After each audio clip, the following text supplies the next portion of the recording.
screen sendiri.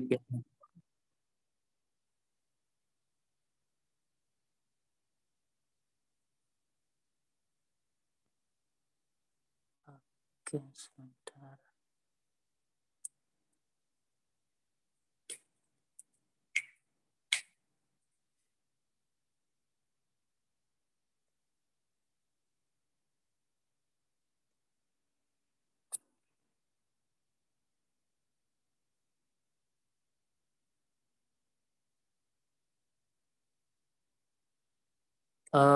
Alhamdulillah sudah ada. Tadi barusan ada yang ngechat juga.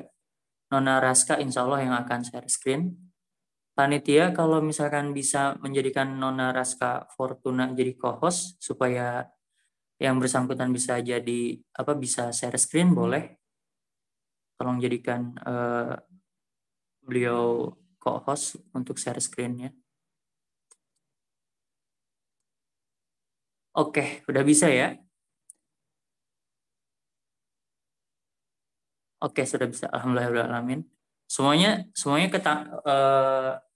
ada di layar teman-teman semua? Arti dan cara sholat? Ada, Pak. Oke, ada ya?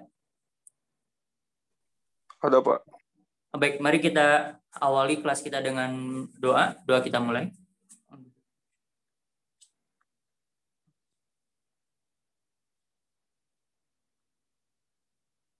Amin.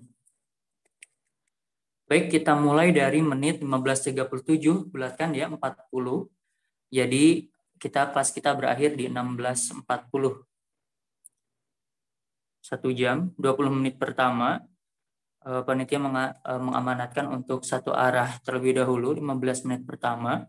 Sisanya akan diskusi, tanya jawab, boleh mengomentari, menyampaikan argumen atau menyampaikan pertanyaan. Panitia dan kami pengajar menganggap bahwa para peserta semua telah membaca bahan ajar sehingga kita akan lebih banyak diskusi di kelas yang akan kita laksanakan. Kemudian akan ada evaluasi seperti yang teman-teman telah ketahui. Evaluasi ini soalnya dibuat oleh panitia, bukan oleh pengajar. Jadi barangkali ada pertanyaan yang jawabannya ada di bahan ajar dan tidak kami notis dalam materi kami yang kami sampaikan.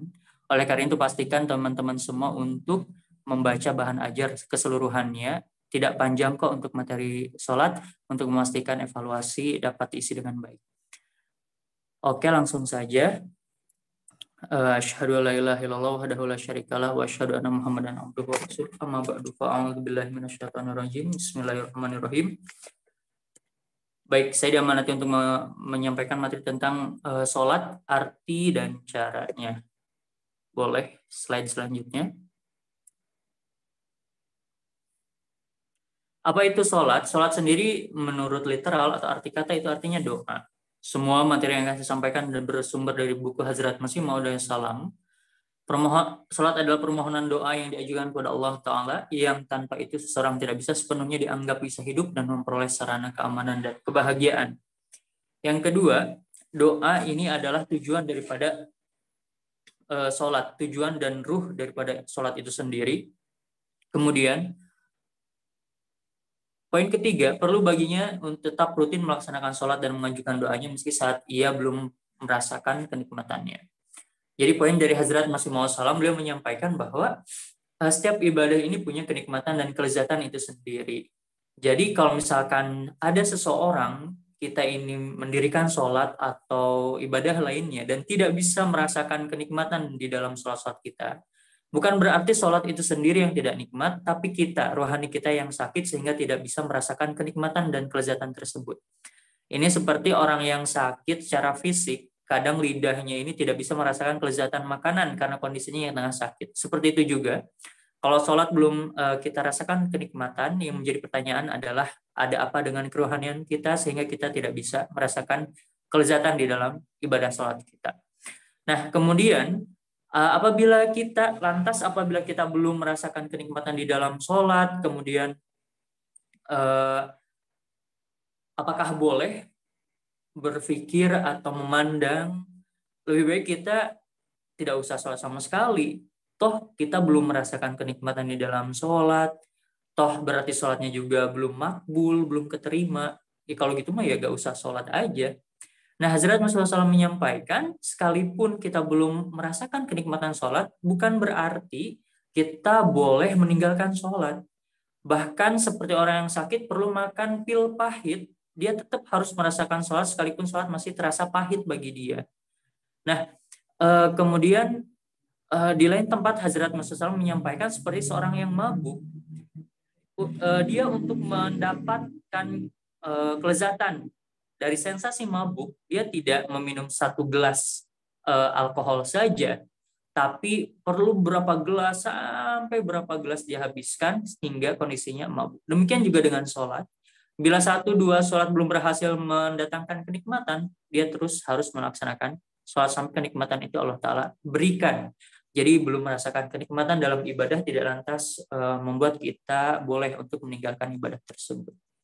Di bawah adalah doa dari Hazrat Masih Wasallam, bisa dibaca oleh teman-teman semua tentang mohon kepada Allah Ta'ala untuk menganugerahkan kelezatan kepada kita, menyatakan dengan kerendahan hati bahwa kami masih buta, masih banyak kelemahan dan kebutaan, kelemahan, belum bisa merasakan cinta kasih, kenikmatan beribadah kepada Allah Ta'ala. Boleh ini dipanjatkan.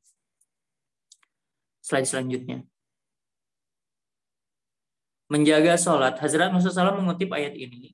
Jadi semua materi yang saya sampaikan ini semuanya ada di bahan ajar, dan beberapa poin yang menurut saya penting perlu saya sampaikan. Jadi kadang boleh jadi ada yang tidak saya notice, mohon baca juga nantinya. Allah Ta'ala berfirman, walladzina hum ala sholawatihim yuhafidun, di dalam surah Al-Mu'minun, dan mereka yang memelihara dengan ketat sholatnya. Baik surat Al-Mu'minun diawali dengan kalimah qad aflahal mu'minun alladzina hum fi sholatihim khashi'un. Sungguh berhasil orang-orang yang mukmin. Dan Hazrat Muhammad SAW dalam tafsir beliau menyampaikan ada derajat ruhani yang disampaikan oleh Allah Ta'ala dalam surah ini.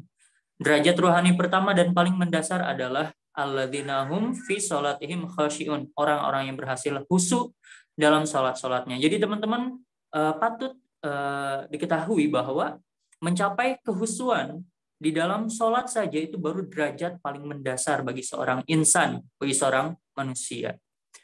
Artinya kita khusyuk pun belum, berarti masih sangat di bawah itu. Bahkan mereka yang telah berhasil khusyuk dalam sholat masih baru tahap level pertama bagi Allah Ta'ala.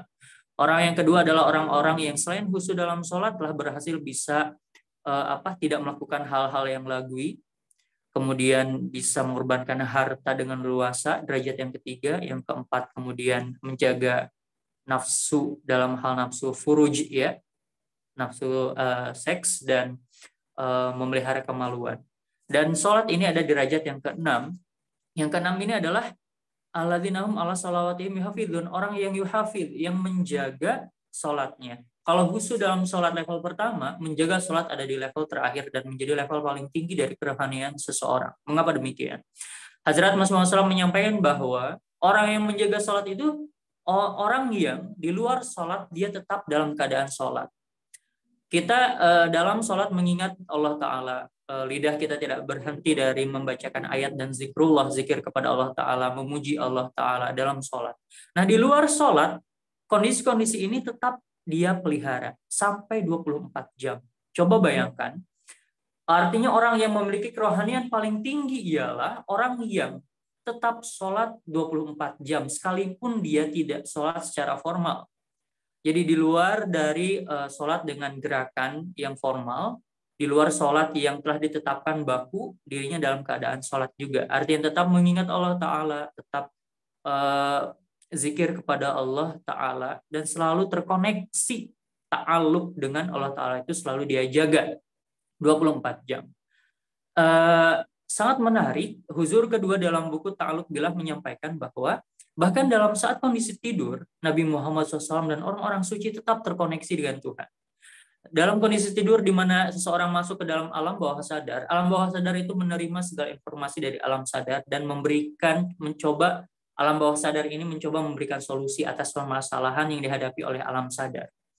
Nah, jika seseorang yang memiliki derajat rohani yang tinggi, yang sepanjang hari saat ia sadar mengingat terus Allah Ta'ala, alam bawah sadar hanya menerima informasi tersebut, bahwa dia mengingat Allah Ta'ala. Dan untuk solusi untuk ingat kepada Allah Ta'ala, tetap mengingatnya meski dalam kondisi ada di dalam alam bawah sadar. Sehingga Orang-orang suci senantiasa terkoneksi dengan Allah Ta'ala bahkan dalam keadaan tidur, karena alam bawah sadar terbegitu terpengaruh oleh informasi yang masuk dari alam sadarnya mengenai Tuhan dan zikir kepada Tuhan. Sehingga Nabi Muhammad SAW, kita tidak bisa mengatakan beliau pernah sedetik pun tidak terkoneksi dengan Tuhan. Na'udzubillahi min dzalik, bahkan dalam keadaan tidur.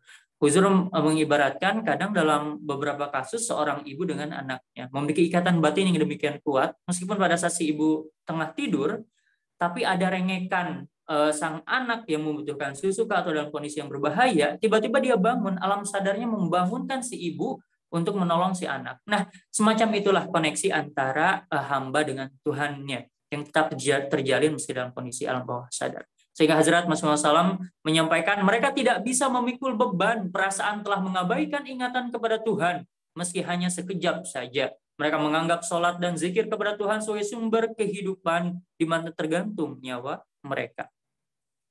Oke, selanjutnya. Sholat dengan tertib dan tumaninah. Hazrat Masya SAW menyampaikan sholat itu jangan cepat-cepat dan jangan jadikan sekedar formalitas belaka. Jika kita melaksanakan sholat dengan cepat-cepat dan sekedar formalitas belaka, beliau menyampaikan bahwa hal itu mengindikasikan bahwa kita menganggap sholat masih sekedar kewajiban yang mau kita tuntaskan cepat-cepat, bukan suatu hal yang dilandasi dengan kecintaan, bukan sesuatu hal perbuatan yang dilandasi dengan kecintaan, tapi masih sebatas kewajiban yang mau cepat-cepat diselesaikan. Kemudian Huzur menyampaikan tidak pas jika sholatnya cepat-cepat, tapi doa setelah sholatnya panjang-panjang. Bahkan kata beliau, doa setelah sholatnya bisa 2-3 kali lebih panjang durasinya dari sholat itu sendiri. Seharusnya kata Hazrat Masya SAW, doanya dilakukan di dalam sholat, jangan di luar sholat. Slide selanjutnya. Doa dan Al-Fatihah dalam sholat. Untuk Al-Fatihah itu hukumnya wajib dibaca di dalam sholat. Nabi Muhammad SAW bersabda, la sholata liman lam yaqra bi fatihatil kitab. Sholat itu tidak sah jika di dalamnya tidak dibaca surah Al-Fatihah. Oke, itu menjelas sekali. Kemudian doa juga di dalam sholat ya. Fungsi daripada doa ialah mendatangkan ketenangan dalam pangkuan Allah. Huzur Hazrat Masya SAW bersabda, sebagaimana seorang anak yang menangis di pangkuan ibunya dan kemudian mendapat ketenangan karena kasih dan sayang ibunya itu, begitu juga halnya dengan ia yang memohon kepada Allah Ta'ala dalam sholat dengan kerendahan dan hati yang mencair, samanya menempatkan dirinya dalam pangkuan kasih sayang ilahi. Intinya sih, tadi sholat untuk mendapatkan ketenangan batin, kadang kita juga kan ingin mendapatkan ketenangan, ketentraman. Allah Ta'ala kan berfirman, ala bidzikrillahi tatmainnul qulub. Sungguh mengingat Allah Ta'ala. Mengingat Allah Ta'ala kan sarana yang paling besar itu adalah doa-doa. Dan doa yang paling besar adalah sholat. Jadi untuk memperoleh ketenangan batin, ketentraman, ya ibadah sholat perlu kita perhatikan. Dan doa-doa ini tadi ya dipanjatkan di dalam sholat. Nah, saya sampaikan di poin terakhir tentang filosofi seorang raja dan tamu yang dikemukakan oleh Hazrat Muhammad SAW. Jadi kita yang sholat ini ibarat seorang tamu yang menghadap Allah Ta'ala, sang raja. Dan di hadiratnya lah kita menyampaikan apa yang kita inginkan. Jadi kalau orang yang membaca doa panjang-panjang setelah sholat, tapi di dalam sholat hanya menyampaikan bacaan baku, bacaan formal, jadi seakan-akan dia diam saja di hadapan sang raja, kata Hazrat Muhammad SAW. Dia diam saja di hadapan sang raja pada saat majelis selesai, pertemuan selesai, dan dia udah keluar ruangan, sudah tidak ada di hadirat Allah Ta'ala, baru dia berkoar-koar menyampaikan keinginannya terhadap sang raja tadi. Kan tidak pas. Kenapa tidak kita sampaikan apa yang kita mau, apa yang kita inginkan di hadapan sang raja pada saat sedang majelis berlangsung. Oleh karena itulah sholat harus di dalam, doa harus di dalam sholat itu sendiri. Selanjutnya. Baik. Selain membaca bacaan berbahasa Arab yang telah dibakukan oleh Nabi Muhammad SAW, kita boleh membaca dengan doa dengan bahasa sendiri dengan kerendahan hati tentunya. Namun doa yang bahasa Arab ini jangan sampai diabaikan, jangan sampai diabaikan. Jadi setelah doa dalam bahasa Arab juga kita membacakan doa-doa kita dalam bahasa kita sendiri. Lebih khusus untuk yang mu'alaf atau orang yang belum hafal bacaan sholat seperti anak-anak yang baru belajar, fatwa kita dari Khalifah kedua cukup tasbih, tahmid, yakni zikir kepada Allah Ta'ala untuk mengisi bacaan-bacaan dalam gerakan-gerakan sholat. Jika gerakan Al-Fatihah belum hafal, At-Tahiyat belum hafal segala macam karena dia mu'alaf atau masih anak kecil, ajari zikir, tasbih, tahmid, takbir untuk mengisi kekosongan tersebut, tidak masalah. Slide selanjutnya. Nah, ini dia yang perlu agak kita pakai mikirnya agak perlu serius kalau yang ini. Filsafat salat 5 waktu. Ini dari buku Bahteranu, sangat menarik sekali dan jadi kisi-kisi ujian kami di tingkat syahid juga, yakni filsafat salat 5 waktu. Jadi Hazrat Muhammad SAW ini memperbandingkan ketetapan Allah Ta'ala dalam menetapkan waktu sholat. Kita tahu sholat itu ditetapkan dengan melihat kondisi pergerakan matahari. Saat matahari seperti ini, sholat diberlakukan. Nah, kondisi matahari, sinarnya dan gelapnya yang ditimbulkan oleh sang matahari ini, apabila mau terbenamkan gelap, ini diibaratkan dengan kondisi rohani yang muncul di dalam diri seorang manusia.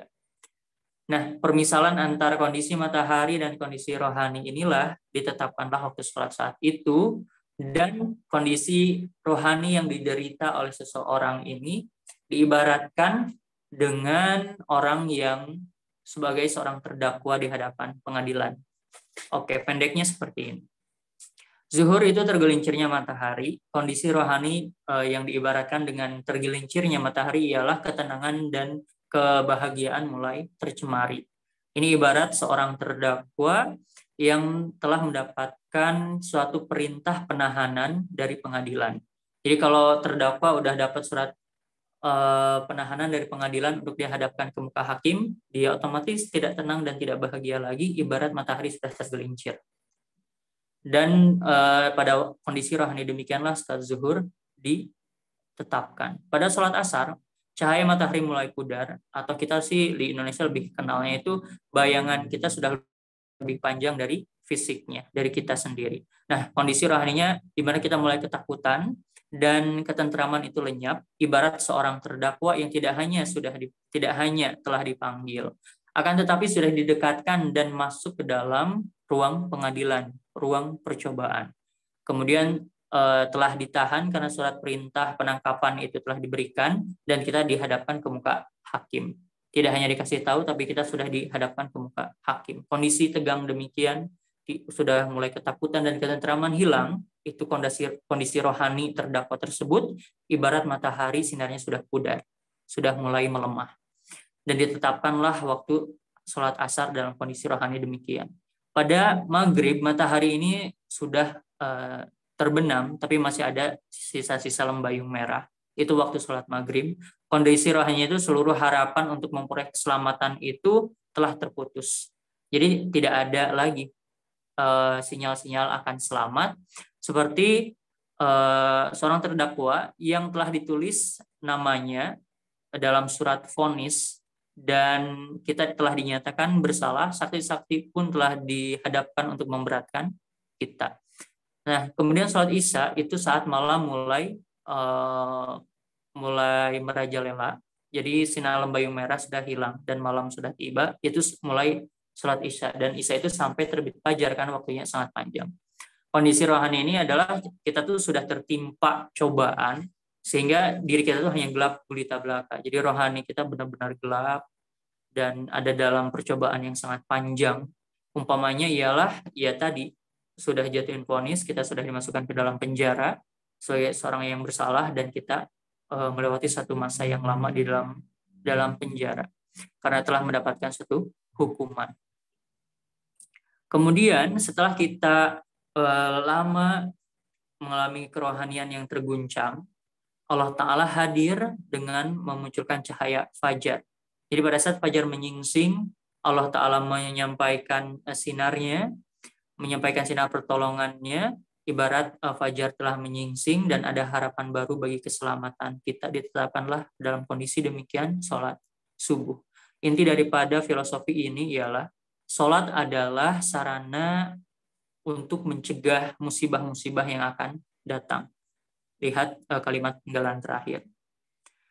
Kalian tidak mengetahui bagaimana takdir akan menjelangmu esok hari ketika fajar baru akan menyingsing, karena itu sebelum sang kencana surya mengumandangkan hari telah siang, berkeluh kesahlah di hadapan Tuhan, dan mohonlah agar hari itu dilimpahkan kesejahteraan dan keberkatan bagi kalian. Boleh jika masih ada yang kurang jelas dipertanyakan nanti selanjutnya. Sholat hakiki ini slide terakhir. Apa itu sholat hakiki? Sholat hakiki ialah sholat yang membuat terciptanya hubungan yang tulus dan suci antara Tuhan dan kita selaku penyembah. Demikian mengabdi, sehingga kita menjadi demikian mengabdi kepada Allah Ta'ala, taat kepadanya, menjunjung keimanan di atas segala nilai-nilai keduniawian, dan ia akan selalu siap mengorbankan jiwanya di jalan Tuhan. Dan dalam keadaan demikianlah sholat seseorang baru bisa disebut sebagai sholat yang hakiki. Ya, ini sholat sejati, sholat sempurna, sholat yang berhasil ialah sholat yang mampu menghasilkan perubahan yang suci di dalam diri kita sehingga kita memiliki koneksi hubungan yang lebih dalam kepada Allah Ta'ala. Oke, jazakumullah Nona Raska, boleh ditutup slide-nya. Sekarang kita buka sesi tanya jawab. Sebelumnya saya ingin menyampaikan bahwa kadang kita juga masih mendapatkan bukan informasi ya, ajaran dari sesepuh mungkin atau dari guru-guru kita bahwa gerakan sholat perempuan dan laki-laki itu dalam takbiratul ihram atau sujud itu berbeda, di mana laki-laki itu harus merenggangkan tangannya pada saat takbiratul ihram dan pada saat sujud. Nah, kalau perempuan itu biasa diajarkan harus merapatkan tangan ke badan, jangan sampai sama sekali diregangkan sedikit pun.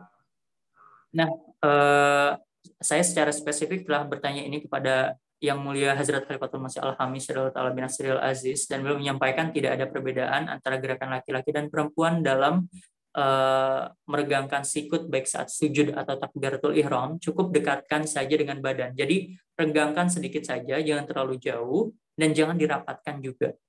Pertengahan saja, baik laki-laki atau perempuan. Jadi di kalangan fuqaha memang ada yang membedakan demikian, cara takbir dan cara letak tangan pada saat sujud bagi laki-laki dan perempuan. Mufti Silsilah bahkan gerakan-gerakan lain pun ada yang menyatakan berbeda.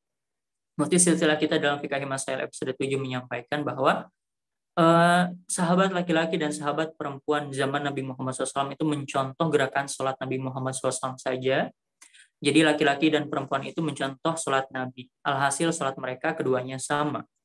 Tidak ada statement dari Nabi Muhammad SAW bahwa gerakan sholat laki-laki sujudnya seperti anu, tangannya seperti anu, dan sholat perempuan sujudnya seperti anu, gerakan tangannya seperti anu, lain dengan laki-laki. Tidak ada statement demikian. Dengan demikian, perbedaan-perbedaan yang ditetapkan oleh fuqaha dalam gerakan-gerakan perempuan dan laki-laki dalam sholat itu tidak berdasarkan landasan syariat, yakni hadis dan Quran. Akan tetapi murni pendapat mereka. Sejatinya syariat tidak membedakan. Oleh karena itulah, mulai saat ini kita menjadi paham bahwa gerakan sholat laki-laki dan perempuan itu sejatinya sama. Itu. Oke, silakan dibuka sesi tanya jawab. Bagi yang mau bertanya, dipersilahkan.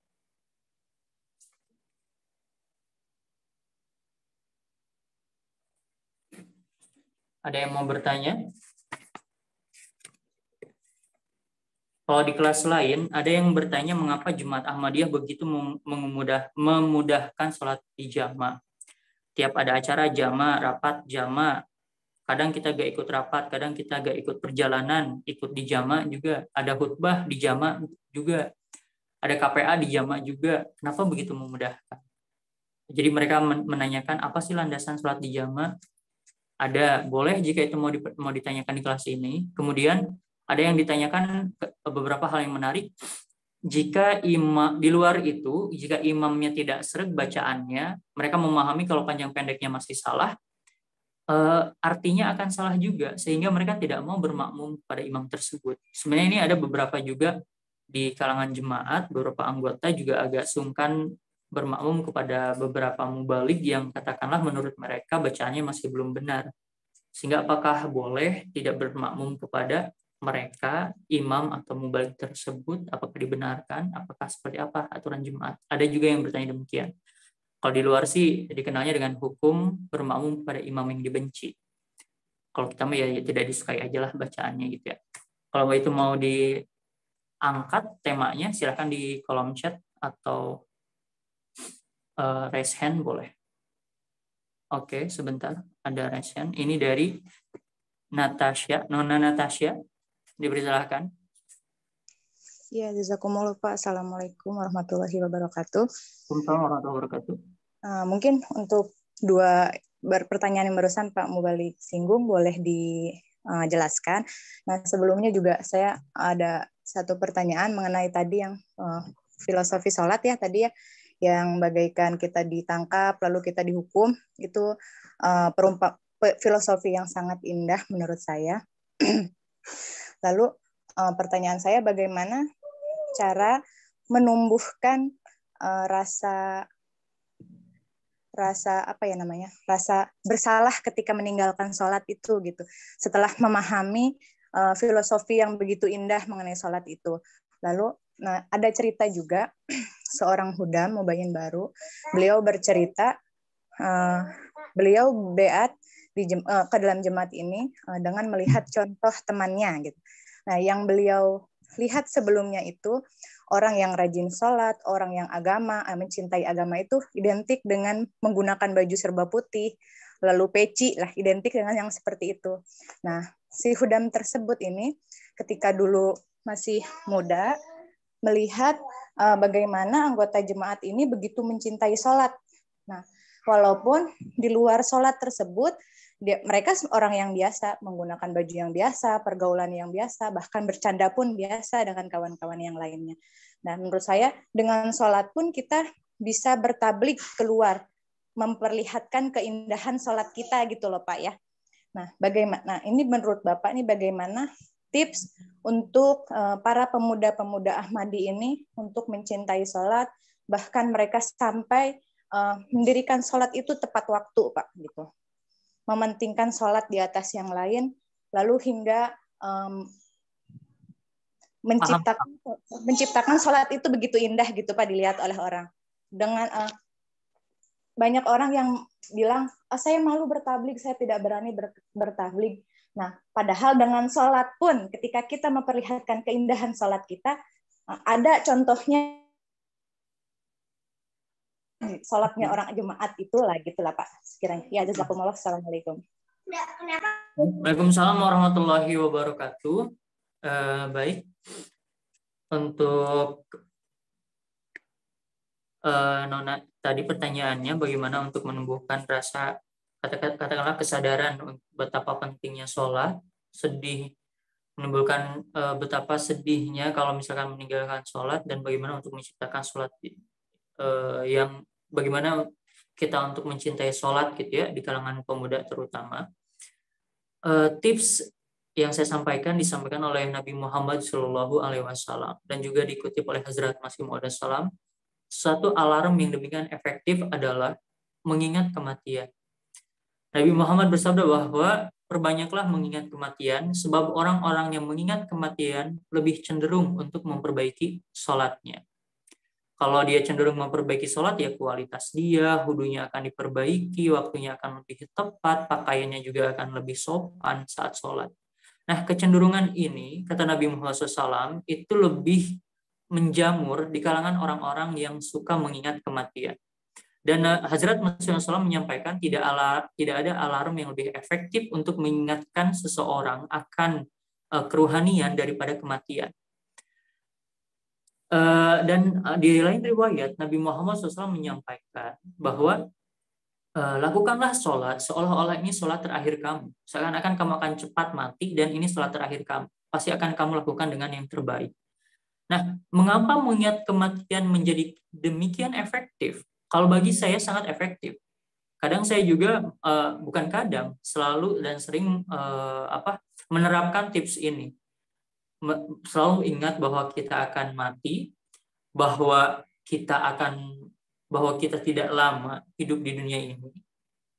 bahwa kita akan masuk ke pengadilan Allah Ta'ala di akhirat nanti, dan Tuhan akan membuka setiap kedok kemunafikan, kedok dan aib-aib dari dada kita, segala tipu muslihat, keburukan, kegelapan di dalam hati dan dada kita akan Allah Ta'ala buka, dan akan Allah Ta'ala adili supaya benar-benar bersih dan menjadi insan yang layak untuk tinggal di surganya. Menyadari bahwa hal itu akan terjadi, bagi saya sangat-sangat efektif untuk menjadi alarm bahwa kita harus segera bertobat, bahwa kita harus segera memperbaiki ibadah sholat kita. Coba teman-teman praktekkan. Ini tips dari Nabi Muhammad dan dibenarkan oleh Hazrat Masih Maud SAW, dan saya merasakan sangat efektif. Coba teman-teman yang masih muda juga terutama, umur itu tidak ada yang tahu loh. Tidak ada yang tahu.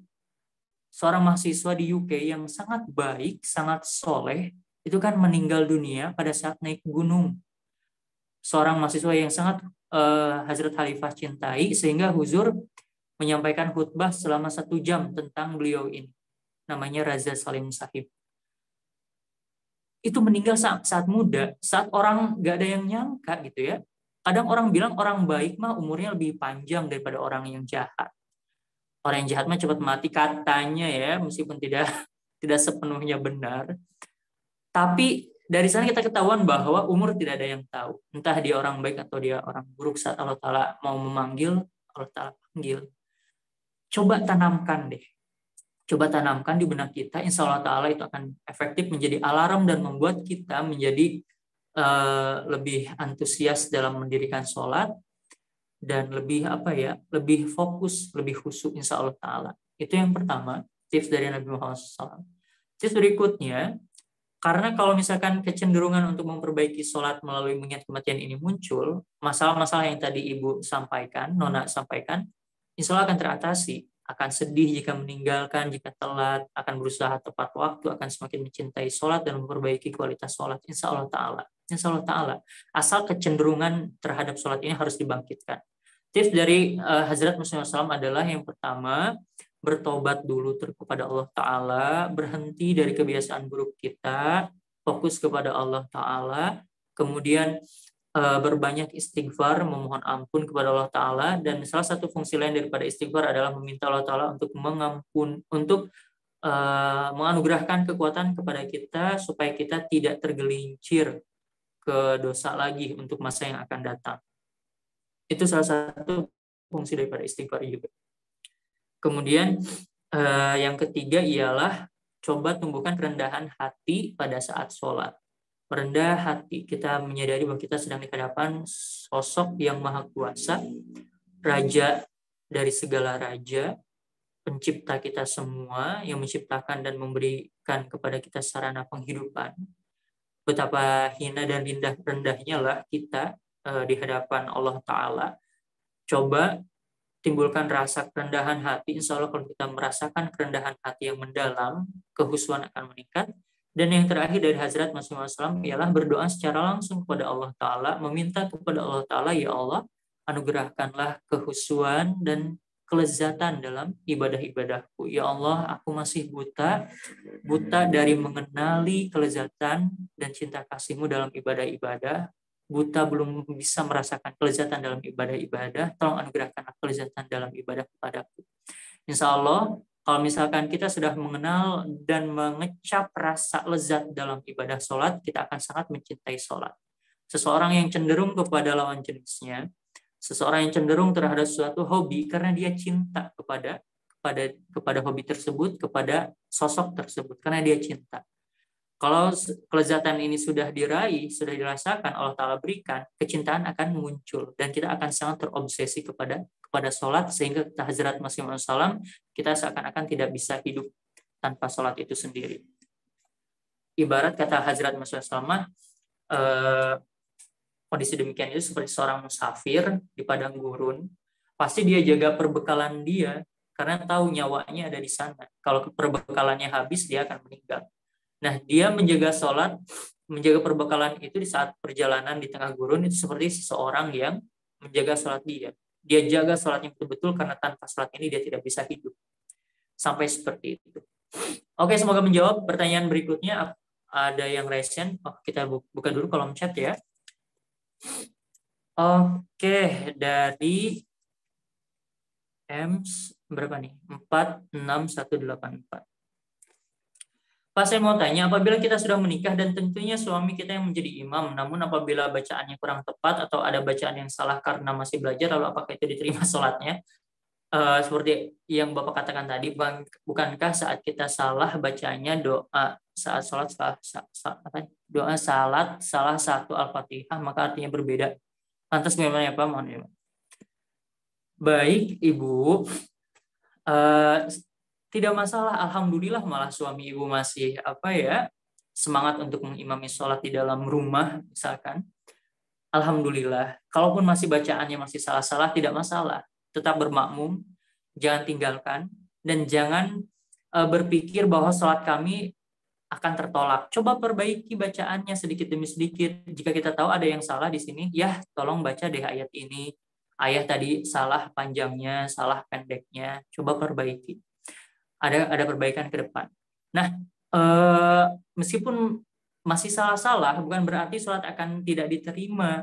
Sebab hanya Allah Ta'ala yang akan menilai, bukan kita. Jadi jangan menjudge sholat kita diri kita sendiri dulu, bahwa sholat kita itu jelek sekali sehingga tidak akan layak di hadapan Tuhan, sehingga kita jadi malas mendirikan sholat. Jangan sampai seperti itu.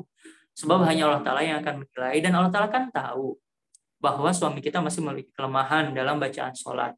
Dan ternyata dapat mengubah arti karena panjang pendeknya salah, hurufnya salah misalkan, sehingga dapat mengubah arti dari bacaan yang dibaca. Allah Ta'ala kan tahu. Bukan maksud suami nyonya untuk mengubah artinya sehingga memanjatkan doa artinya jadi keliru. Allah Ta'ala tahu itu karena kelemahan pribadi, bukan dimaksudkan atau dengan disengaja. Kalau dengan disengaja, dimaksudkan dengan hati bahwa saya ingin menyalahkan bacaan supaya artinya salah, itu baru salah. Tapi kalau misalnya karena kelemahan pribadi sehingga salah-salah, Allah Ta'ala juga pasti memaklumi, tahu. Kita aja yang manusia juga tahu, akan tidak adil lah, kita juga bakal berpikir demikian. Tidak akan adil jika kita menghukum seseorang atas perbuatan yang dia tidak maksudkan atau tidak sengaja, dan Allah Ta'ala jauh lebih maha penyayang dari kita, jauh lebih adil daripada kita. Oke, jangan khawatir ya Bu ya. Selanjutnya.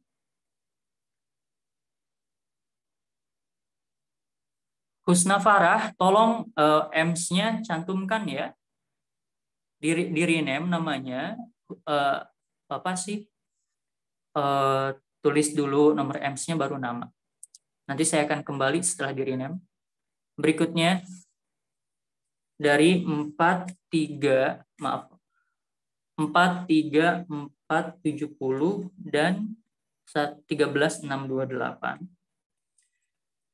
Hudam Jakarta Utara. Assalamualaikum Pak. Seringkali kita amati bahwa ketika selesai melaksanakan sholat fardu berjamaah, banyak sekali anggota yang melaksanakan sholat sunnah dengan berpindah tempat dari tempat sebelumnya. Apakah ada alasan mengapa banyak sekali melakukan sunnah?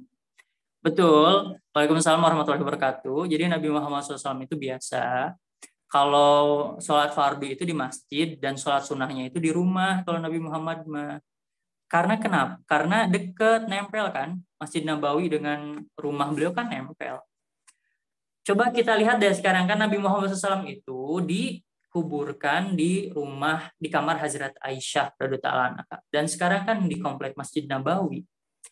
Nempel dekat. Jadi kalau sunnahnya seperti itu sih, fardunya di masjid dan sunnahnya itu beliau selesai sholat ya pulang ke rumah dan sunnah di rumah. Dan kalau di riwayat lain berpindah dari posisi semula, tidak terlalu jauh.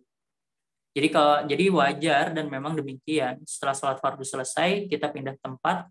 Jangan terlalu jauh juga sih, sedikit aja, selangkah, 2 langkah, atau 3 langkah, atau lain saf misalkan. Tadi di saf pertama, sunnahnya di saf kedua atau ketiga, tidak masalah.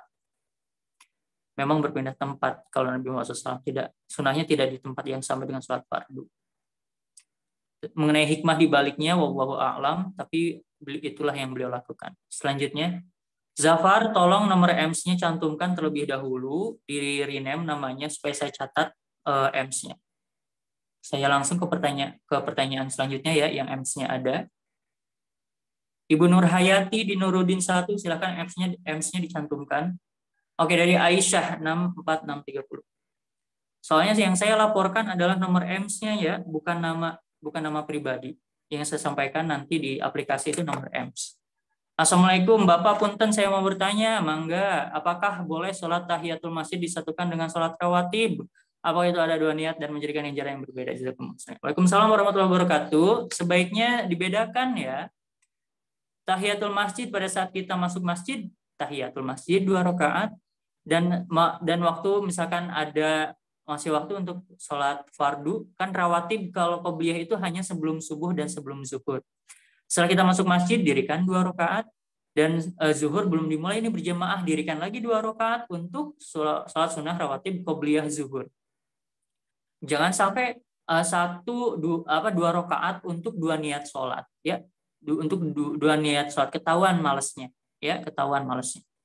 Oke, selanjutnya.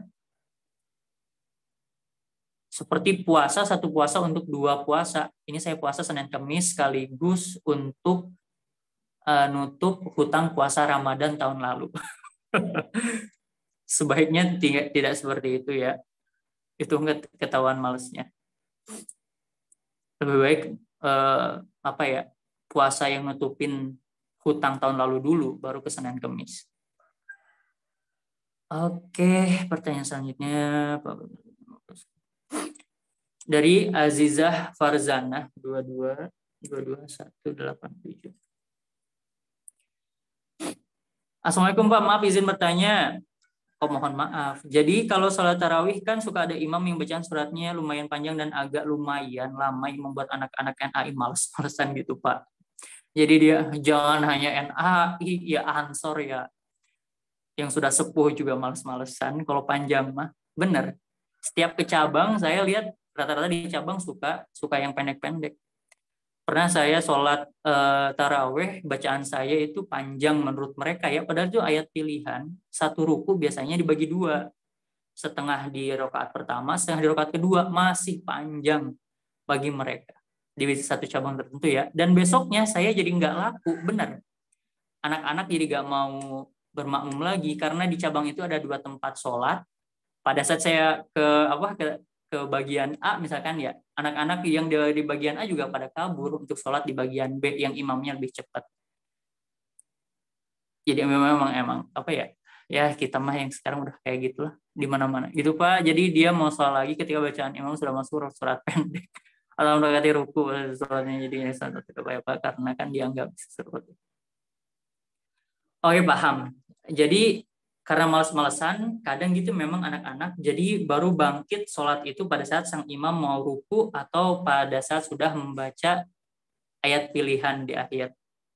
Apakah sholatnya sah atau tidak? Katanya sah kalau si anak membaca Al-Fatihah. Jika si anak tidak sempat membaca Al-Fatihah, dia tidak akan sah sholatnya. Dan itu memang kelihatan, karena ini anak-anak ya, kita juga mau ngecap malas, udah gimana ya. Kalau orang dewasa sampai melakukan hal tersebut, ketahuan sih itu kurang pantas bagi orang dewasa mah, sampai nunggu imam mau ruku baru dia berjamaah. Tidak dibenarkanlah bagi orang dewasa. Terus bagi seorang anak kalau sah atau tidaknya tergantung dia bisa baca Al-Fatihah, sempat baca Al-Fatihah atau tidak. Kalau dia sempat, sah. Kalau dia tidak sempat, sholatnya tidak sah. Kadang anak-anak tuh masuk pas pada saat mau ruku benar, sehingga dia lepas aja Al-Fatihah di rakaat tersebut, otomatis sholatnya tidak akan sah. Nabi Muhammad SAW bersabda, dan Hazrat Muslim SAW menegaskan, la sholat lima lam yaqra bi fatihatil kitab. Sholat tidak mungkin sah kalau Al-Fatihah tidak dibaca. Selanjutnya. Dari 17/8/19, Nona Parwin. Assalamualaikum. Pak Punten izin bertanya, bagaimana caranya menjelaskan kepada teman gair tentang sholat yang memiliki kepercayaan bahwa sholatnya tidak akan diterima sehingga memutuskan untuk tidak akan makan?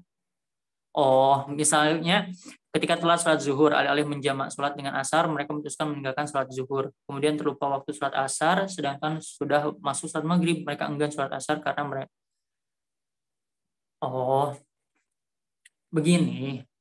Waktu sholat itu panjang sebenarnya. Ada awal waktu dan ada akhir waktu. Katakanlah pertengahan juga ada. Yang tepat waktu itu memang di awal waktu. Jadi pas azan sudah berkumandang menandakan awal waktu sholat dimulai. Dan akhir waktu itu saat tiba waktu sholat berikutnya. Misalkan zuhur nih, misalkan pakai jam lah biar mudah. Jam 12 mulai waktu sholat zuhur. Nah, sholat zuhur itu berlaku masanya sampai sholat asar tiba. Sampai sholat asar tiba. Jadi kalau misalkan tidak sempat di awal waktu, kerjakan di akhir waktu, tidak masalah. Jangan sampai ditinggalkan sama sekali. Terus, kalau misalkan kita sudah sholat zuhur, dan karena kita melambatkan sampai masuk sholat asar, wajib kita tidak memiliki kita tidak bisa melepaskan zuhur begitu saja. Meskipun sudah masuk sholat asar, tetap kewajiban kita untuk mendirikan sholat zuhur juga. Coba sampaikan kepada teman-teman tadi bahwa sholat fardu adalah kewajiban dan hal pertama yang akan ditanya. Gimana kalau hal pertama ini gagal di hadapan Allah Ta'ala, maka amalan yang lain pun otomatis akan dianggap gagal. Bila sholatnya baik di pandangan Allah Ta'ala akan memandang baik amalan-amalan yang lain. Bukan secara otomatis, tapi secara hitungan logika juga masuk. Kalau orang yang menjaga sholatnya, insya Allah Ta'ala dia akan menjaga akhlaknya sehari-hari. Jadi kalau dengan melihat sholatnya, insya Allah amalan-amalan yang lain pun dia akan awasi betul-betul. Kalau sholatnya benar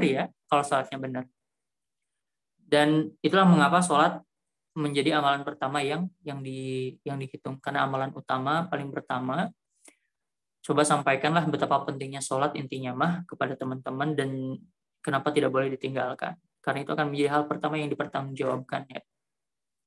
Berikutnya dari Zafar. Boleh langsung ya, tidak di kolom chat, boleh langsung bertanya, langsung sampaikan. Dari tadi teman-teman yang di atas yang sudah menulis pertanyaannya di kolom chat tapi tidak memuat nomor EMS-nya, silakan tanyakan langsung. Unmute dulu, tanyakan langsung, tidak masalah. Nanti sampaikan nomor EMS-nya pada saat sebelum bertanya. Assalamualaikum Pak. Waalaikumsalam warahmatullahi. Izin bertanya, mengapa di saat waktu sholat zuhur bersama di masjid, kebetulan tiba-tiba turun hujan di saat sholat, dan sholat pun dijadikan jamak dengan syarat Muhammad. Oh, pada saat sholat zuhur sedang dilaksanakan, terus turun hujan dan imam memutuskan untuk menjamak sholat asar. Untuk jamak itu paling tidak banyak alasan kenapa Nabi Muhammad SAW menjamak sholat. Pertama, musafir tentu dalam perjalanan. Banyak riwayat bahwa Nabi Muhammad menjamak sholat saat musafir. Kedua itu hujan. Abdullah bin Umar ini menjamak maghrib dan isya setelah melihat para umaro, para sahabat-sahabat yang diutus dan ditugaskan menjadi amir, itu selalu sholat saat hujan turun. Hujan di daratan tanah gersang Arab itu jarang terjadi, dan sekalinya hujan kadang kecil saja. Dan pada saat hujan yang kecil itulah mereka menjamak sholat. Artinya apa? Sekalipun hujannya kecil, sebenarnya sih boleh menjamak sholat. Alhasil keputusan imam menurut saya itu memiliki rujukan yang tepat. Bahwa hujan ini menjadi salah satu alasan zaman Nabi Muhammad SAW, para sahabat itu menjamak sholat. Tidak masalah saat hujannya turun di tengah kita mendirikan sholat zuhur. Setelah sholat zuhur kita berinisiatif untuk menjamak dengan sholat asar, tidak masalah. Karena tadi ada uzur atau alasan yang dibenarkan, yakni hujan. Selain hujan, selain perjalanan, itu keputusan imam. Jadi Nabi Muhammad SAW ini pernah dalam riwayat Musnad Ahmad itu tidak mau bepergian dan kondisi sedang aman, tidak dalam peperangan, tiba-tiba mendirikan sholat di jamak. Orang-orang kan heran, ada acara apa nih? Ada keperluan apa nih? Kok sholat di jamak oleh Nabi Muhammad? Pada nanyalah ke Ibnu Abbas radhiyallahu ta'ala an, salah satu sahabat Nabi Muhammad SAW yang sangat luar biasa cerdas. Ibnu Abbas menyampaikan, beliau, yakni Nabi Muhammad, itu tidak mau membuat susah jamaahnya. Jadi sholat di jamaah itu murni keputusan Nabi, karena Nabi ingin jamaahnya itu nyaman dan senang dengan adanya sholat yang di jamaah. Dengan demikian, kayaknya terlalu berlebihan menganggap jemaah Ahmadiyah terlalu memudahkan sholat jamak.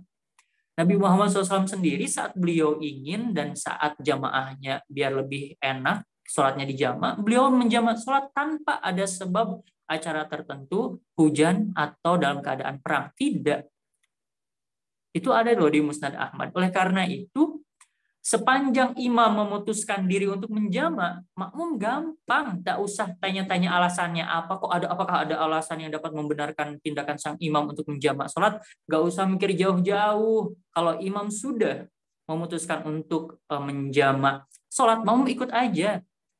Kalau imam sekedar berniat ingin membahagiakan makmum, itu sudah jadi hujah, sudah jadi alasan yang dapat dibenarkan bagi dia untuk menjamak sholat berdasarkan riwayat tadi. Dan terlebih kita menemukan riwayat dari Nabi Muhammad SAW bahwa sholat jamak kuantitasnya akan naik secara signifikan di zaman Imam Mahdi kelak. Jadi Imam Mahdi ini akan banyak menjamak sholat, dan tentunya benar karena banyak kegiatan, banyak rutinitas acara di dalam jemaat yang sangat luar biasa padat sehingga sholat ini dijamak. Maka jangan hal aneh kalau khutbah di zaman dan sebagainya, bukan hal yang aneh. Nabi Muhammad SAW sendiri bilang bakal banyak dijamak. Kita ada di zamannya, di masanya, bahwa sholat banyak dijamak oleh jemaat karena banyak acara dan keperluan. Nabi Muhammad sudah melihat hal itu. Saat Nabi Muhammad tahu bahwa sholat akan banyak dijamak di masa akhir zaman oleh Imam Mahdi dan jemaatnya, apakah beliau melarang? Kan tidak. Nabi Muhammad malah hanya mengabarkan sholat akan banyak dijamak, tidak lantas menyatakan bahwa tindakan jamak yang sering-sering itu dilarang atau disalahkan oleh beliau, kan tidak. Ya, oke. Dan itu rukhsah keringanan dari Allah Ta'ala. Dalam satu riwayat Muslim, Nabi Muhammad SAW ini dalam keadaan aman menjamak sholat. Para sahabat bilang, kan jamak itu kalau dalam keadaan genting, perang, baru dijamak. Ini mah tenang, kok dijamak, wahai Nabi? Nabi menyampaikan apa coba? Jamak sholat adalah pemberian dari Allah Ta'ala, kita selaku umat manusia harus menerimanya. Jadi suatu kenikmatan, kemudahan Allah Ta'ala kasih jamak sholat ini. Jadi kita tinggal terima. Kenapa menyulitkan diri saat Allah Ta'ala menawarkan kemudahan? Dan dengan menyulitkan diri tidak berarti kita menjadi semakin saleh dari antara mereka yang mengamalkan kemudahan. Tidak ada rumusnya demikian. Dengan strict membebani diri dengan berlebihan dalam beragama, menganggap diri akan lebih baik dari mereka yang mengamalkan kemudahan, itu enggak sama sekali enggak. Dan mengamalkan kemudahan itu adalah bagian dari ketakwaan, kata Hazrat Masih Maud. Dan sholat jamak ini, kata Hazrat Khalifatul Masih Arabi rahimahullahu ta'ala, seperti, saya nggak tahu istilah Indonesianya apa, teman-teman mungkin tahu, bisis. Kalau di Indonesia sih, di Indonesia kayaknya nggak ada ya. Jadi kayak makanan penutup setelah makanan pokok selesai dimakan. Kalau makanan pokok kan di barat mah selesai dimakan, lalu akan ada nih kayak es krim, kayak kue kecil gitu ya, yang dinanti-nantikan sebagai makanan penutup. Nah, sholat jamak itu kayak seperti itu. Dinanti-nantikan, enak, sesuatu hal yang unik gitu ya, enak. Itulah, dan itu pemberian dari Tuhan. Dan kita, kalau kita situasi mendukung, bekerja segala macam padat, dan ternyata sholat jamak memudahkan kita, lakukan. Yuridullahu bikumul yusra wala yuridu bikumul usra. Allah Ta'ala menginginkan kita untuk mudah dalam beragama dan tidak menginginkan kita sulit dalam menjalankan agama. Oke, Najma Masrura, silakan. Assalamualaikum, Pak Mubalik. Izin bertanya. Ya, ini mungkin pertanyaannya keseharian kita ya, atau lebihnya secara umum lah. Apabila kita sedang di perjalanan, khususnya di angkot atau bus gitu yang banyak orang gitu, kan pernah sekali juga saya di bus gitu mau sholat, waktunya tuh sudah hampir berakhir gitu ya, kayak tadi disebutkan udah dari asar, tapi udah mau maghrib sekitar jam 6 gitu ya. Nah terus dalam kondisi kita duduk di bus atau angkot tersebut, tapi keadaannya nggak nyaman gitu. Misalkan dekat orang, berdesakan, dan bau juga segala macam perjalanan gitu ya. Nah, itu lebih baik kita sholat di situ untuk mengejar sholat sebelum waktu sholat tersebut berakhir, atau lebih baik kita nunggu turun dulu tapi sudah lewat maghrib gitu Pak. Dan yang kedua pertanyaannya, untuk sholat di perjalanan sendiri ya, di angkot khususnya, itu kan kita lebih apa ya, apakah kita mengikuti tata cara sholat yang gerakan yang biasa gitu, tapi dalam kondisi duduk. Tapi kan secara kita kan kalau lagi sholat untuk untuk ruku kita kan kita membungkuk gitu ya.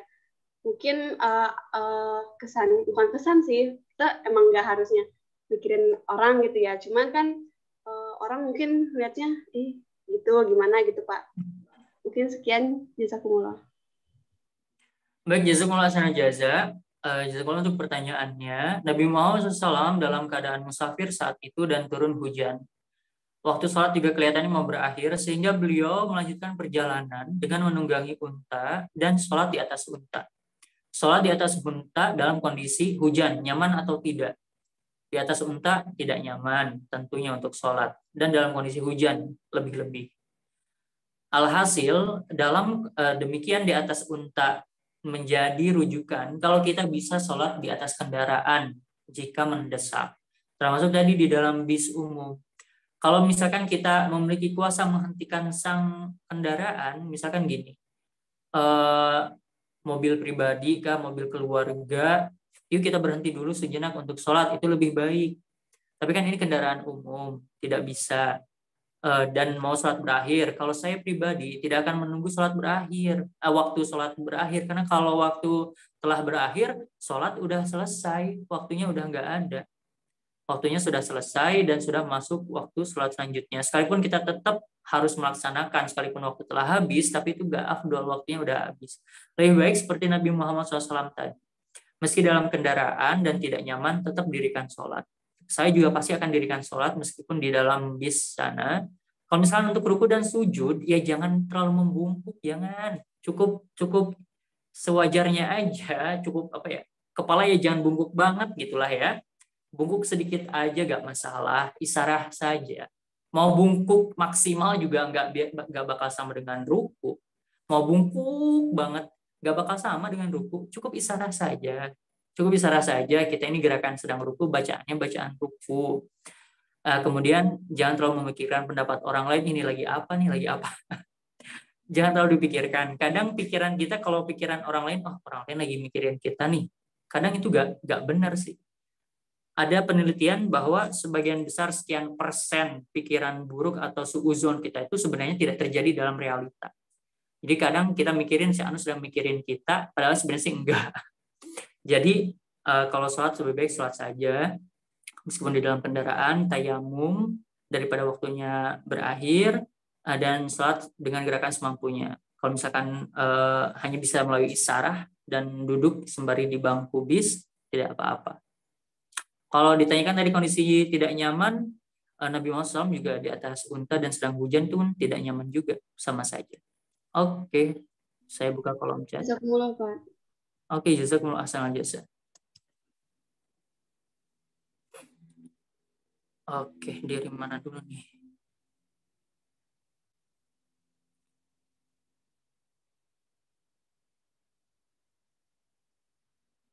Oh banyak ya. Sebentar.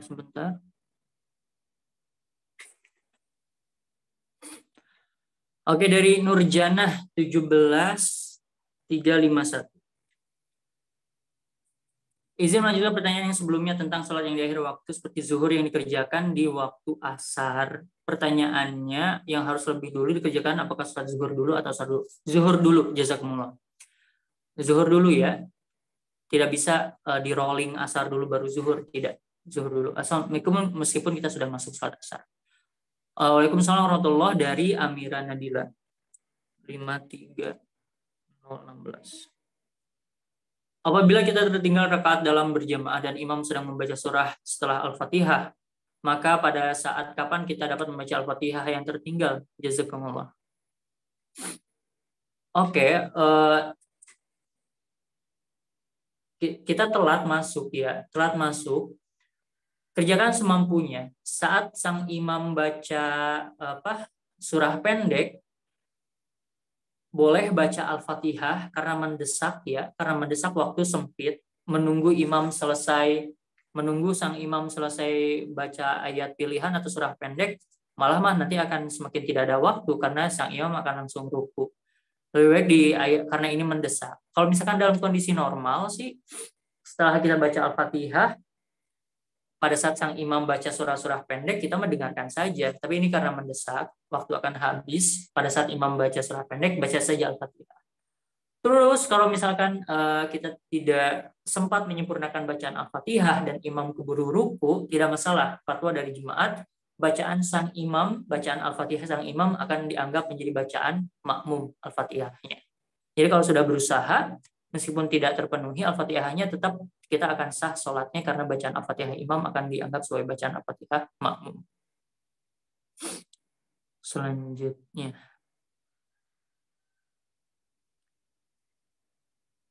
Dari Resmatunisa,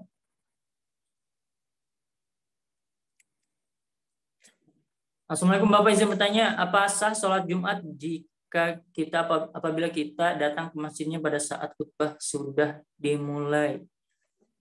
Tetap sah ya. Ada riwayat di mana ada seorang sahabat yang datang ke masjid pada saat Nabi Muhammad sudah menyampaikan khutbahnya. Sudah menyampaikan khutbahnya. Dan Nabi Muhammad meminta orang tersebut untuk sholat sunnah terlebih dahulu. Dari sana ketahuan dia tetap mendengarkan khutbah setelah itu dan sholat. Artinya tetap sah. Ya, tidak masalah. Selanjutnya.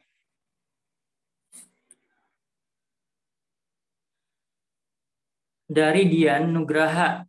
Nomor EMS-nya Dian. Tolong nomor EMS-nya cantumkan. Oh, ini tentang berjalan Rofayadain ya, Dian Nugraha. Di dalam sholat selalu mengangkat tangan setiap takbir. Kalau di jemaat mah cuma takbiratul ihram. Penjabarannya seperti apa? Namanya Rofayadain. Jadi pada saat kita mau ruku pun ini mengangkat tangan. Pada saat bangkit dari ruku, Sami'allahu liman hamidah, mengangkat tangan. Biasanya seperti itu. Itu namanya Rofayadain. Dan mengenai fatwa jemaat tentang Rofayadain, Hazrat Masih Maud menyampaikan bahwa hukumnya jaiz, boleh, karena ada riwayatnya yang mendasari. Jadi kalau ada anggota Ahmadi masih Rofayadain yang angkat tangan, saya sih gak masalah, karena hukumnya jaiz, boleh, kata Hazrat Masih Maud SAW. Cuma secara umum fikih yang kita gunakan itu seperti fikih Imam Abu Hanifah dalam gerakan sholat, yakni tidak mengangkat tangan selain di takbiratul ihram. Dan itu yang diamalkan oleh Hazrat Masih Maud. Pun kalau ada Ahmadi yang mau tetap Rofayadain tidak masalah, Masih Maud menyampaikan jaiz, boleh. Di cabang saya sekarang juga masih ada kok anggota yang masih Rofayadain. Saya tidak lantas melarang karena Masih Maud mengizinkan. Ibu Aina. Assalamualaikum warahmatullahi wabarakatuh. Izin bertanya, bagaimana caranya agar bisa sholat khusyuk? Saya sudah mencoba beberapa cara yang dianjurkan, tapi terkadang masih ada pikiran-pikiran lain. Oke, Ibu Aina, kadang sholat kita memang tidak bisa selalu fokus. Itu sangat manusiawi. Kadang pada sholat kita mikir anu. Itulah falsafah dari kata-kata firman Allah Ta'ala, iqamatis sholah, dirikanlah sholat. Tidak lakukanlah sholat, tidak menggunakan kata fa'ala, melakukan, tapi menggunakan kata aqama, mendirikan. Kata apa? Mendirikan sholat digunakan, bukan melakukan sholat. Kalau melakukan sholat ya sekedarnya melakukan sholat, tapi mendirikan sholat, kata khalifah kedua, kadang memang pikiran kita itu agak melenceng dari seharusnya, kita dirikan lagi, kita luruskan lagi, kita konsentrasikan lagi.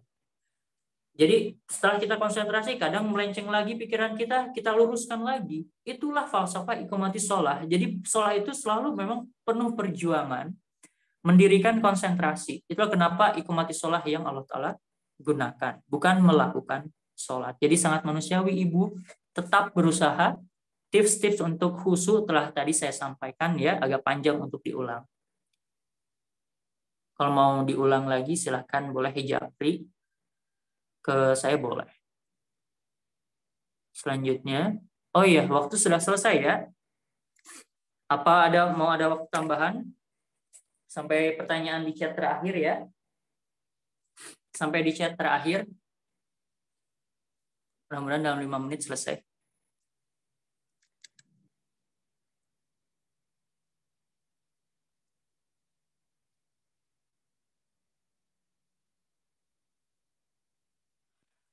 Izin bertanya, apa hukumnya jika seorang makmum gerakannya mendahului imam, dan apa hukumnya apabila seorang makmum mengucapkan amin dengan suara yang keras? Mengucapkan amin dengan suara yang keras tidak masalah, tidak masalah. Jemaat mengizinkan keduanya, mau dibaca dengan sir, pelan, tidak masalah. Bil jahar, agak dikeraskan, tidak masalah, boleh. Cuman makmum tidak boleh mendahului imam dalam gerakan, itu fix tidak boleh ya, sangat dilarang mendahului imam. Karena kita makmum yang diimami, makmum itu, imam itu yang diikuti. Jadi harus mengikuti. Azizah Farzana 22187. Izin bertanya, saya SMK pada waktu sholat zuhur, saya berniat sholat zuhur munfarid, tetapi saya didorong oleh teman saya untuk sholat jamaah, dan saya ikut sholat jamaah dan kadang diwajibkan berjamaah oleh guru agamanya. Jadi apakah saya harus sholat munfarid lagi, apa bagaimana? Oke, dalam kondisi mendesak, Khalifatul Masih Al-Khamis adalah Ta'ala bin Nasrihil Aziz menyampaikan, jika kita sudah masuk ke suatu ruangan dan di sana didirikan sholat, ya, dan tidak memungkinkan kita untuk keluar ruangan, kata Khalifatul Masih yang kelima, boleh kita bermakmum saat itu kepada imam yang gair Ahmadi karena kondisi terpaksa dan kita tidak bisa keluar ruangan. Tapi setelah selesai sholat, usahakan untuk mengulangi sholat secara munfarid atau dengan imam yang sesama jemaat. Jadi dalam kondisi terpaksa, kita tidak bisa menghindar, seperti tadi ya, seperti ini, tidak masalah sebenarnya, karena terpaksa bermakmum ke mereka. Cuma setelah selesai sholat, kita sholat lagi, sholat yang sama, sholat fardu yang sama, secara munfarid atau berimam kepada imam yang satu jemaat. Ini pernah terjadi di masa Khalifatul Masih pertama. Jadi huzur kedua dan beberapa sahabat yang ada dalam rombongan ke tanah suci itu masuk ke tanah suci, dan di tanah suci itu Ka'bah, lingkungan Ka'bah, kalau waktu sholat dimulai itu gerbang-gerbang itu ditutup. Jadi posisinya huzur kedua dan para sahabat ini, huzur kedua masih belum jadi khalifah, saat itu masih khalifah pertama, ada di dalam komplek masjid dan semua mau berjamaah, tidak ada jalan keluar. Dan para sahabat bilang ke huzur kedua, huzur, khalifah pertama mengizinkan kalau dalam situasi mendesak kita bermakmum kepada gair, kalau kita sama sekali tidak bisa menghindar. Sehingga saat itu huzur kedua dan sahabat tersebut pun bermakmum kepada imam yang gair. Nah, selepas sholat selesai, huzur kedua dan para sahabat kembali ke penginapan. Tapi huzur kedua merasa tidak puas hatinya sehingga mengulangi sholat. Dan sholat lagi. Pas balik ke Kadian, ditanyakanlah kepada Khalifah pertama, huzur, apa benar huzur pernah menyampaikan bahwa kita boleh sholat di belakang imam gair kalau dalam kondisi mendesak? Khalifah pertama membenarkan, boleh, tapi kalau dalam kondisi mendesak saja. Dan Khalifah kelima saat ini juga menyampaikan hal yang sama pada saat ditanya, kalau mendesak dan kita tidak bisa keluar ruangan, apa boleh buat? Tidak mungkin kan kita coba ujuk-ujuk keluar sendiri gitu ya. Meskipun kalau bisa sih lakukan saja. Cuman kalau misalkan dalam kondisi khutbah Jum'ah, kondisi-kondisi yang lain lah ya, secara spesifik intinya mah mendesak saja, tidak masalah. Oke, apa kita akhiri saja atau kita bahas pertanyaan-pertanyaan selanjutnya? Oh iya benar, sebentar. Tautan absen ya. Sebentar. Lupa saya.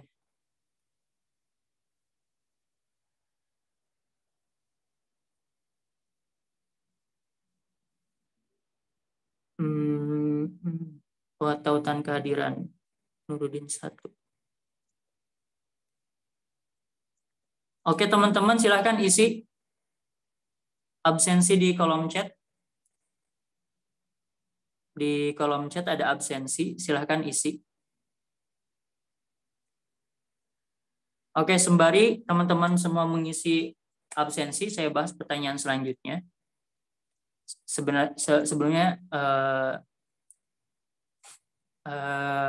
sebentar.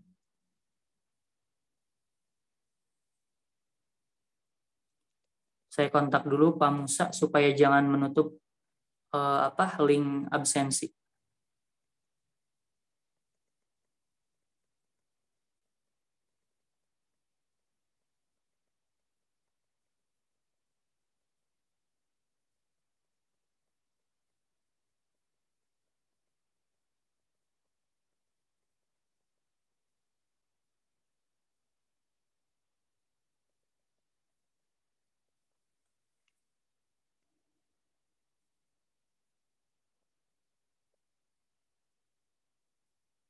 Oke, Pak Dian, Tuan Dian Nugraha bisa nggak ngisi absensi, form absensi? Apa sudah ditutup? Bisa Pak, udah bisa. Oke, udah bisa. Yang lain sekarang ya. Saya khawatir panitia menutup. Soalnya panitia setiap kelas selesai itu menutup link absensi, link kehadiran. Jadi teman-teman silakan buka linknya, sekarang ada di kolom chat. Selama menunggu saya bahas satu pertanyaan saja ya, kita sudah sangat telat. Kita akhiri dengan satu pertanyaan.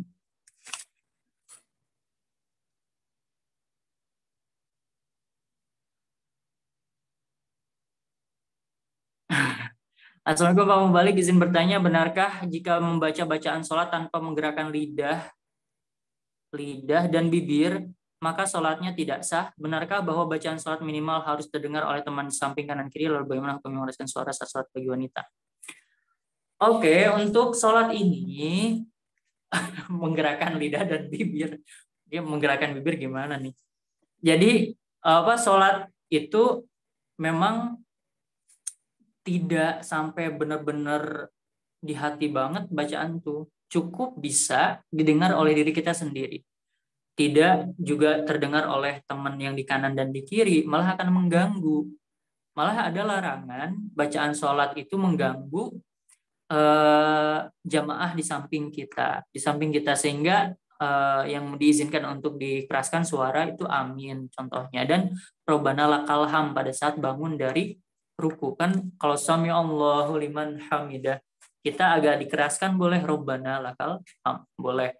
Dalam baca Al-Fatihah segala macam bacanya sir, pelan, dan cukup dengarkan dan cukup terdengar oleh diri kita saja. Saking pelannya cukup kita aja yang tahu dan kita aja yang dengar, dan otomatis kan jadi bibir dan lidah kita terdengar. Pun kalau misalkan ada yang benar-benar di dalam hati tidak diucapkan sama sekali, apakah menjadi tidak sah? Sholatnya tetap sah.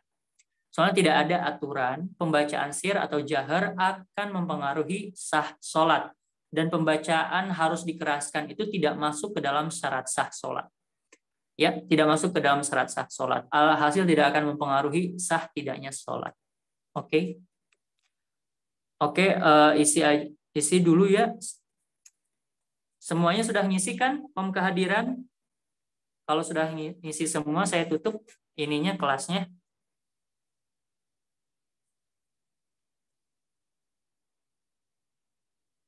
Oh, ini yang terakhir. Terakhir sekali. Setelah ini kita tutup kelas. Ya, dan saya harap, oh ya, Naura Fatin, silahkan isi linknya. Linknya ada di atas. Naura Fatin Mahmuda, link kehadiran ada di atas. Tolong teman-teman isi sekarang juga ya, link kehadiran, jangan sampai telat. Oh, masih loading. Kendala sinyal ya, aduh itu mah kendala pribadi atau ya.